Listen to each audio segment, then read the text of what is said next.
They didn't have Rashid Rice, who's the other receiver this year. I don't feel like they ran the ball well. Like Pacheco was their running back, right? And I feel like he played really good. It's got to be the Swift curse. I'm like, I don't know. Something like after they ran out of a little bit of the juice. Welcome to an NFL soap opera where injuries, hot takes, love stories, and retirement whispers all collide at once. First up, Patrick Mahomes starts his rehab journey and the Chiefs quietly dare to dream about a Week 1 comeback. Then things get spicy as Puka Nacua lands in hot water over ref rants and a Taylor Swift curse joke that sets social media on fire. Yes, the refs are the worst because they're just some of the rules aren't. And like these guys are lawyers and they want to be on TV too. And then a total vibe shift as Travis Kelce and Taylor go full high school romance on date night. And just when emotions peak, Travis breaks his silence on Mahomes' injury before Jason Kelce drops some big brother wisdom about when to finally walk away. I think you have, in my opinion, to nail that decision, you got to step away from the game for a little bit. Kansas City is still nursing a serious football hangover, and no, it's not from barbecue. The city woke up to the reality that Patrick Mahomes, the human cheat code in shoulder pads, is officially in rehab mode after knee surgery. But insiders say panic isn't exactly on the menu. The vibe around the Chiefs is cautiously optimistic, bordering on don't blink or he'll be back already. Mahomes began rehab after doctors repaired 2 torn ligaments in his left knee, an injury he suffered late in a brutal loss to the Chargers that not only ended the season, but slammed the door on a playoff streak that felt like it might last forever.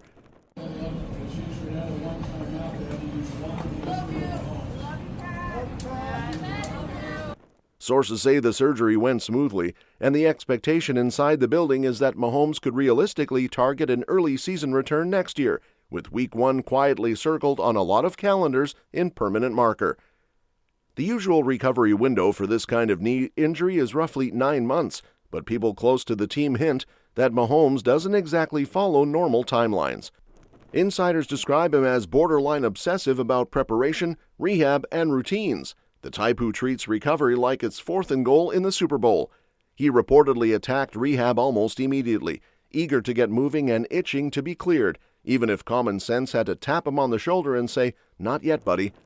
Those around him say he doesn't heal faster than anyone else, but he does get back to peak performance faster because he stacks the little things like it's a daily to-do list he refuses to leave unfinished.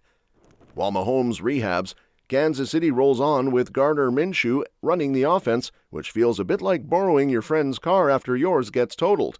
It works, but it's not quite the same ride.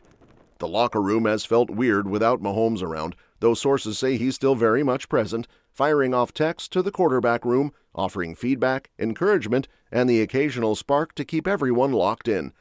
Even sidelined, he's still acting like the franchise quarterback, pushing wins, not sympathy.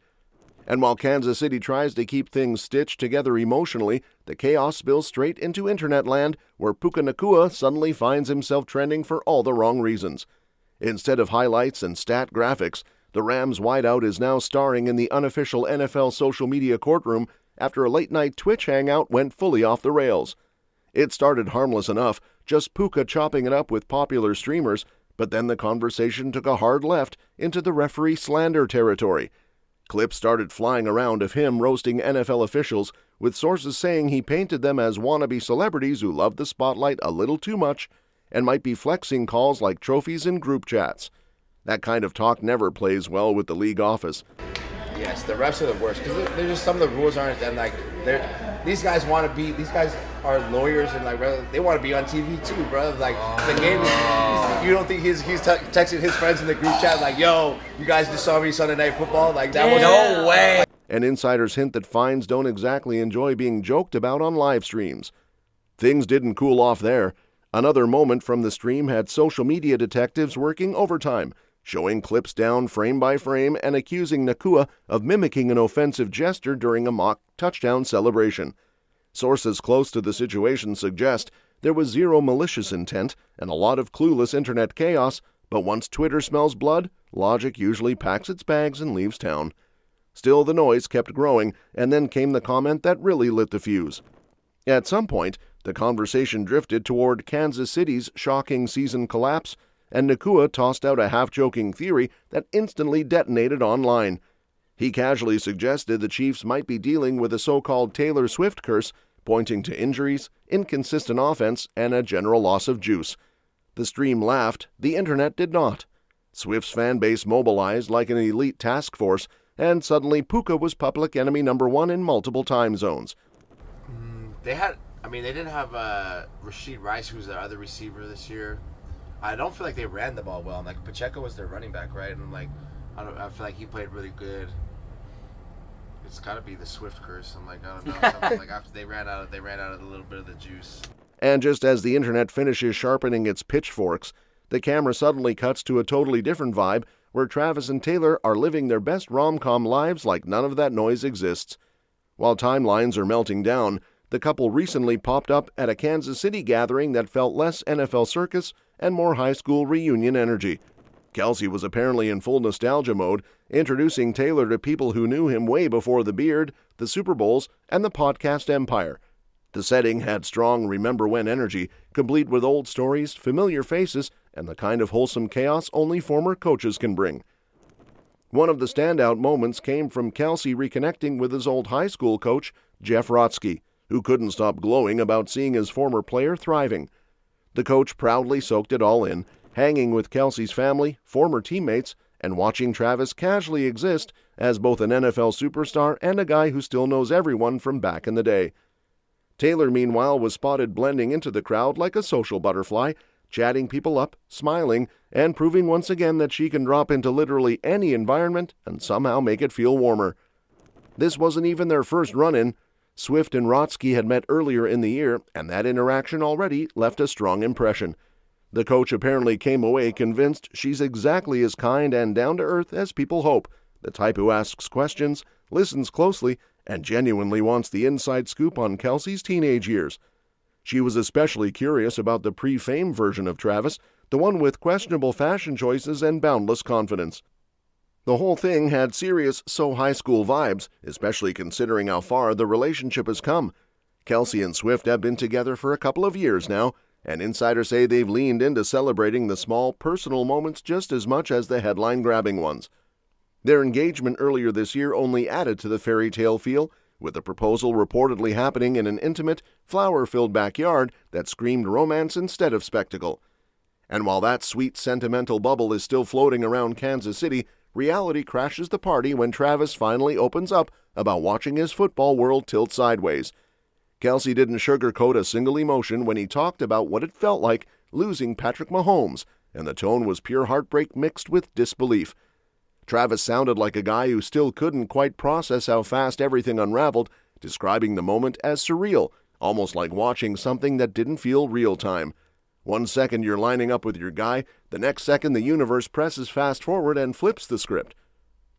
People close to Kelce say he spoke less like a polished media star and more like a brother who just watched someone he trusts get knocked down.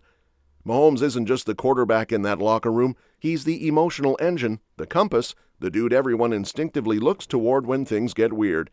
Travis made it clear that seeing Mahomes go down hit deeper because it wasn't some slow build-up, just a freak moment that sucked the air out of the stadium and left everyone standing there stunned. On a freakish play to see 1-5 go down like that, man, it was almost like it wasn't real. And shit just sucks, man. Kelce emphasized how strange it felt realizing the season's fate in real time, almost like your brain refuses to accept what your eyes are clearly seeing. There was frustration, sadness, and a whole lot of this is not how it's supposed to go energy packed into his reaction. But mixed into that was classic Kelce optimism. He made sure to remind listeners that Mahomes has never backed down from a challenge and isn't wired to sulk, spiral, or disappear. If anything, this is the kind of obstacle that flips some internal switch and turns him even more laser-focused. Has been crowned champion because he's battled through everything, and he's going to battle through this. It's the only way this guy is wired, man. He's a warrior, man. I'm telling you, this guy's played through everything, battled through everything. Behind the scenes, Kelce truly believes Mahomes will come back stronger, not in the cheesy motivational poster way, but in the very real sense of someone who attacks recovery the same way he attacks defenses. He's a fearless warrior when it comes to this football thing, and He's going to make sure that he comes back stronger than ever. And the bond between them runs deeper than playbooks and roots, and that's why this one hurt extra. It wasn't just about football ending early, it was about losing the heartbeat of the team mid-song.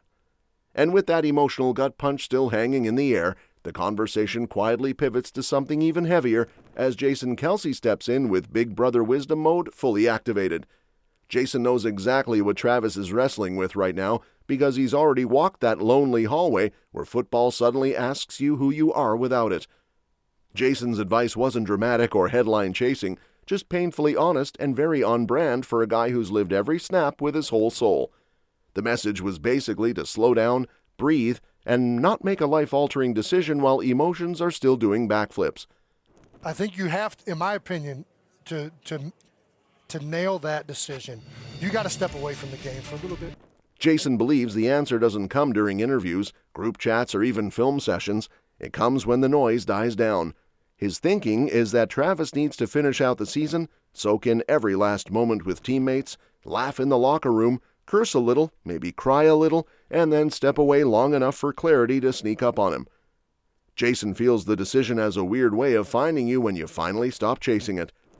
Right after a season, especially with the way this one's been, has been so up and down. I mean, they're 1-7 in one-score games. Like they've been close, and for right now, it's just too fresh. You got to step away from it. You got to think about it, and then it'll come to you. The timing makes sense. Travis is staring down what would be his 14th season if he comes back, which in tight end years is basically ancient history. The physical grind has been real, the numbers aren't quite screaming peak Kelce anymore, and the drops have been louder than anyone would like. Still, there's that competitive itch that doesn't just disappear because a spreadsheet says so. Jason, who retired after his own playoff exit, reportedly recognized the feeling instantly.